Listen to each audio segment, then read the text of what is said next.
Most of us listen to music every single day because we have songs that we like that put us in better moods. But there's more to listening to music than just liking the beats of the lyrics. Listening to music can lead to benefits beyond what we first thought. I've always enjoyed listening to music by myself, and I've listened to a lot of genres of music to discover more genres that I'd like. All music makes you feel different ways, and I'm here to tell you why this is important to me. Today, I'll be talking about how music can improve your memory, how it helps heal the body, and most importantly, it can improve our overall mood and life. First, let's look at music therapy and how it can be used. There are different forms of music therapy that are used in the overall healing process, emotionally and physically. The first type is called improvisation.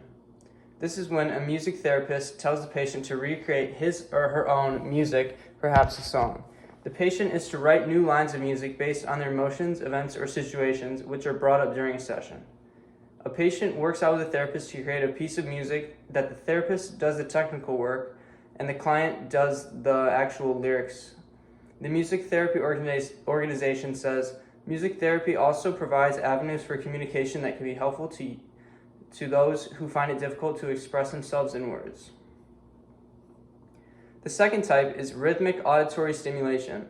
This is when patients synchronize their movements with rhythms, allowing them to recover faster.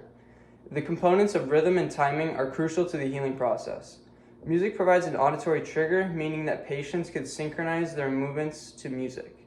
For example, it's found to be beneficial in patients who are recovering from Parkinson's disease. The Dana Foundation has proven that by following the rhythmic cues, patients recovering from strokes were able to walk faster and with better control.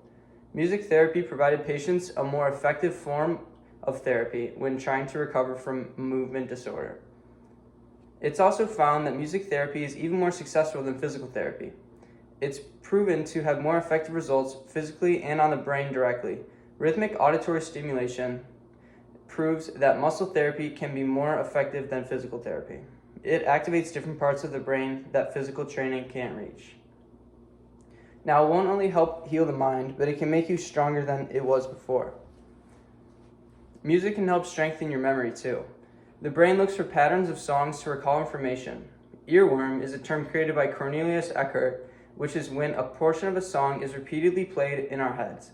This is because our minds are drawn towards patterns when trying to memorize information. It activates both sides of the brain at the same time. In the article, Marina Brown cites that can permit greater storage of information, a simulation of creative imagery, meaning that music creates a reaction that increases how much information can be released and retained. Stress also has an effect on your memory, making it harder for us to retain information.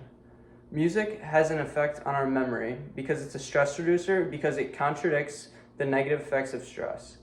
For example, stress can raise higher blood pressure, while music can lower it.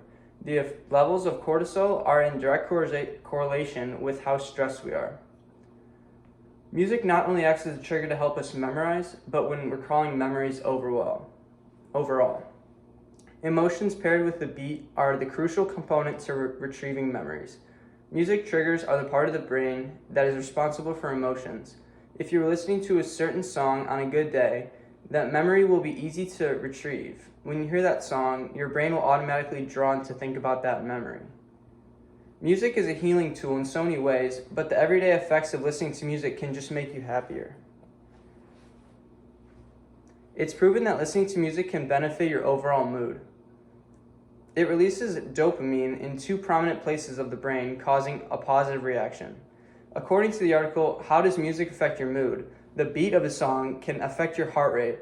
It also affects the neutral reward system, which then releases positive emotions. This is shown when you sing, tap your foot, dance, etc. You can visibly tell how music has the power to change how you feel. Music has begun creating something listeners can relate to, being a guide through tough situations. Music creates a community for people to come together and bond over this interesting thing. Singing music together has become proven to release endorphins and bring out closeness to one another. It allows people to feel more connected, less alone, and have a group of people they can look to. Songs themselves directly provide something listeners can relate to, whether it be motivational or a song that describes how you feel. It allows people to amplify their emotions. They feel more empowered and as if their voice is being heard. knowing that other people feel the same way that they do. Music provides an auditory trigger, meaning that patients can synchronize their movements to the music. This means that people can get better just through listening to music. That's crazy to me. In conclusion, music affects us in more ways than one. There's so much more to it than just appreciating an artist's work. It's not only benefiting them, but it has a huge impact on our personal lives. We all are different, and we all like different kinds of music, but at the end of the day, most of us listen for the same reason: how it impacts us. Music makes us feel good. It improves our brains and bodies, and it helps with essential benefits. And one last quote: music is the only thing that hits, but it doesn't hurt. That's what Bob Marley said. The good thing about music is that when it hits you, you feel no pain.